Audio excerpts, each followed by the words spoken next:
moi je viens de l'Abitibi, moi je viens d'un pays qui est un arbre fort. Moi je viens d'un pays qui pousse dans le nord.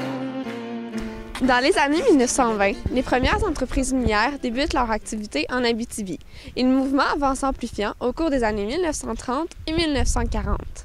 C'est en 1934 que l'exploitation minière débute réellement. Le canton de Bourlamaque accueillera 260 travailleurs. Durant ces années, la technologie n'était pas encore développée comme elle l'est aujourd'hui. Les mineurs travaillaient beaucoup plus fort. Par exemple, l'abattage était fait à la main. La rivelaine, le pic léger ou encore le pied de biche étaient des outils qui devaient être utilisés par la main et par la force de l'homme. Le but du travail à la pointe-rolle était de faire éclater les minerais et les métaux pour les extraire. Le mineur devait frapper avec une massette sur la pointe-rolle appuyée contre la roche.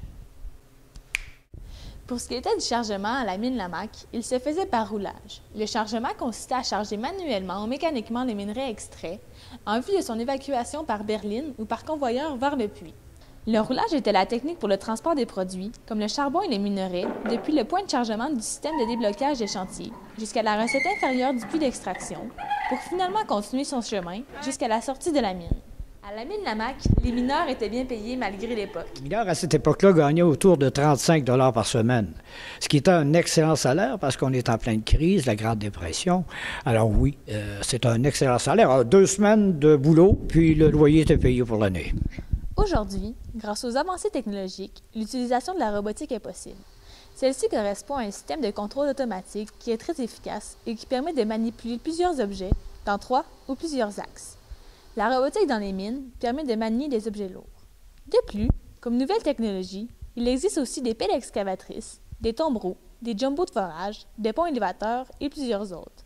Toutes ces nouvelles technologies rendent le travail pour les mineurs beaucoup plus facile, puisque celles-ci sont mécaniques et demandent moins d'efforts. Finalement, la main-d'œuvre est la vraie ressource première de l'industrie minière. Sans elle, l'industrie et les technologies n'auraient pas pu se développer. C'était Rosalie-Anne Lavoie-Bolduc et Justine Proulx, Bourlamaque. Pour presque rien. En 1900, en Abitibi, dans mon pays.